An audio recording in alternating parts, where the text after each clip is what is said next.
RXX is queuing up the Hunter again versus Real Terror's Warlock, which is a Reno lock. Yeah, Reno lock. Yeah, we saw that before. These Ram Wranglers making me feel good.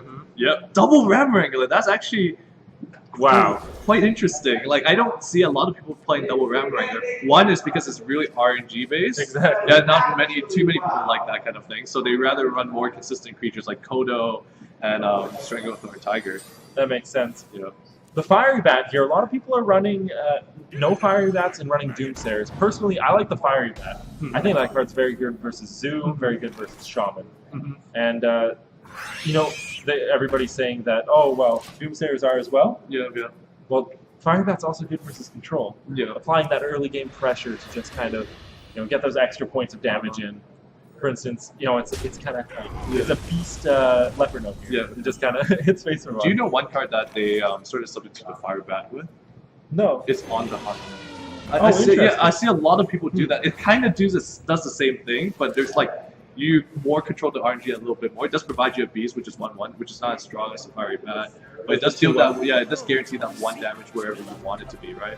So it sort of does the same thing, but I'm still not too sold on it. Like, definitely need to try it out. Yeah.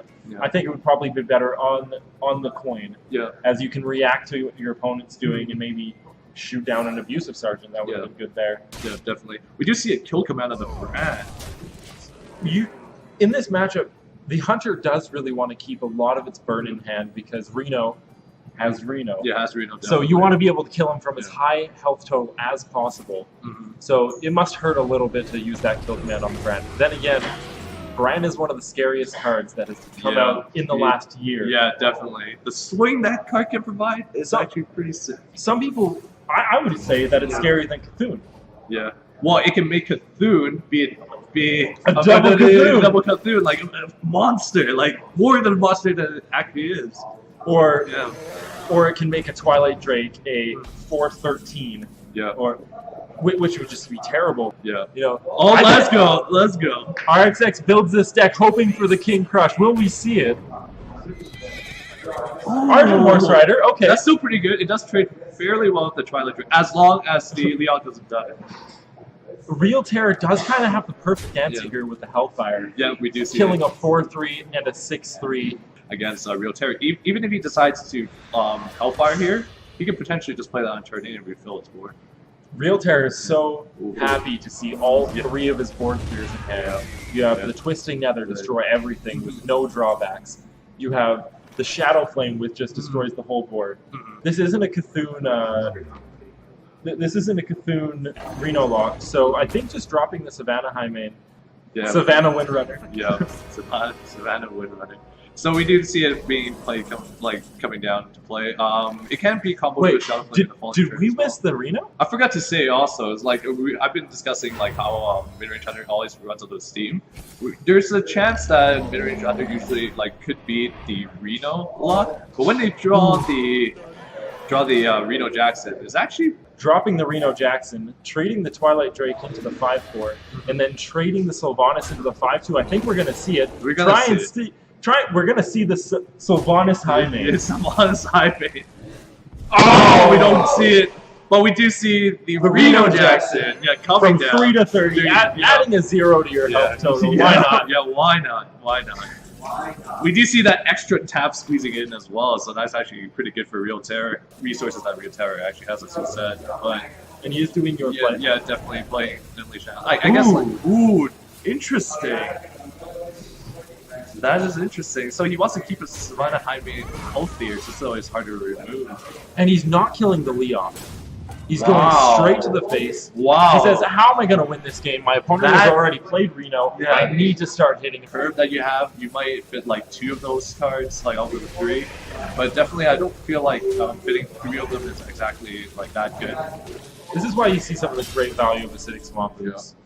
Where you can just deny that 3 damage, and that's like an early, that's what Handlock did, and now Reno Handlock, which is kind of what this deck originated as, does kind of the same thing. Considering the last play that the R-Axis 2-Axis did, I thought he would be actually more aggressive this turn, but he's actually clearing the board for his Savannah High main to actually be uncontested, and potentially dish out around 18 points of damage for it. The Savannah High main gets no value. he is going to see the Emperor Thor's engine and the Senjin Shield Master. That's nice.